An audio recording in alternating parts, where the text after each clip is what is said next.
All right, I'm back here with the Flexagon, and now I have 4 squares that are all roughly the same size that have been cut into 4 triangles and then taped back together.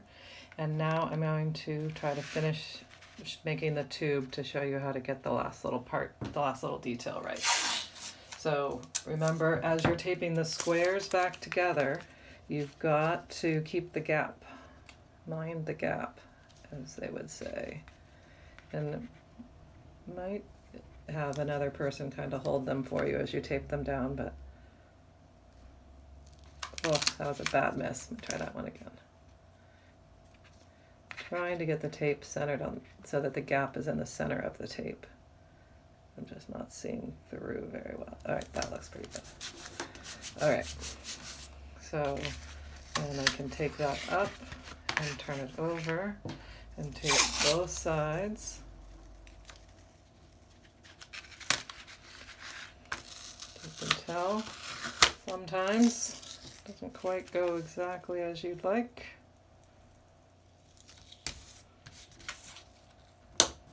You can trim off these extras later. So now I have 3 squares all typed together, and I need one more. Be sure to keep the colors so that one side is going to be all brown, and then the other side will be all blue in my case. So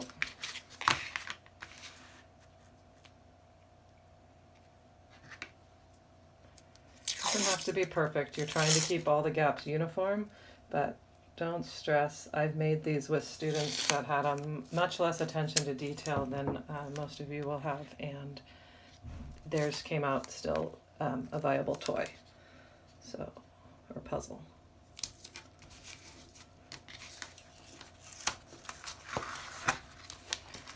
Okay. Fast forward this or just pause it and finish yours and catch up to this point. But the reason I wanted to show this is the last step is a little bit tricky. So now I've got all 4 of these. I'm going to go ahead and trim off these pieces now just so that they don't keep sticking to things.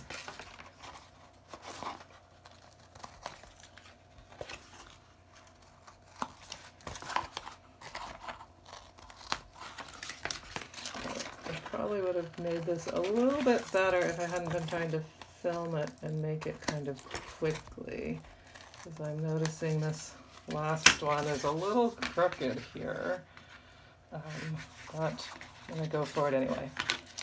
So the last step to take this is to take your flat 4 triangle thing and bring them together like this and hope that that gap when they come together seems somewhat uniform there. So you can see that there's a gap right here. And now I need to tape that. And that can be a little bit tricky. So what I like to do is to take one piece of tape. So you gotta tape both sides of it, but one side is inside the tube. So this one is sticky side up right now, and it's underneath this ledge here.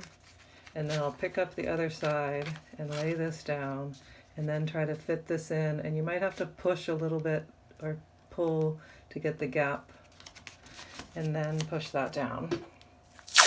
Then add your last piece of tape.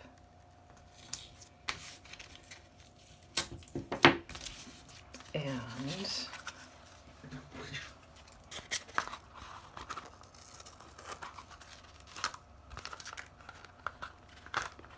off.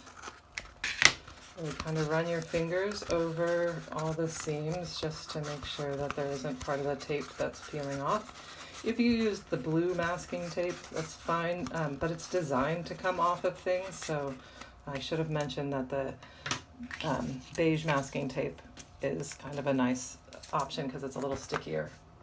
All right, so now that you have the tube, I'm going to make a different video to teach you to solve it, but here's one round right here. I go to big square, big triangle, split the flaps, house, pull into a small rectangle that is actually a tube here, and then I'm going to take these 2 inner blue tubes will become the our triangles will become the outer two blue. Then pinch a corner to house, small square, big triangle, and now the outer edge is blue instead of, the outer faces are blue instead of brown. So one time quickly here.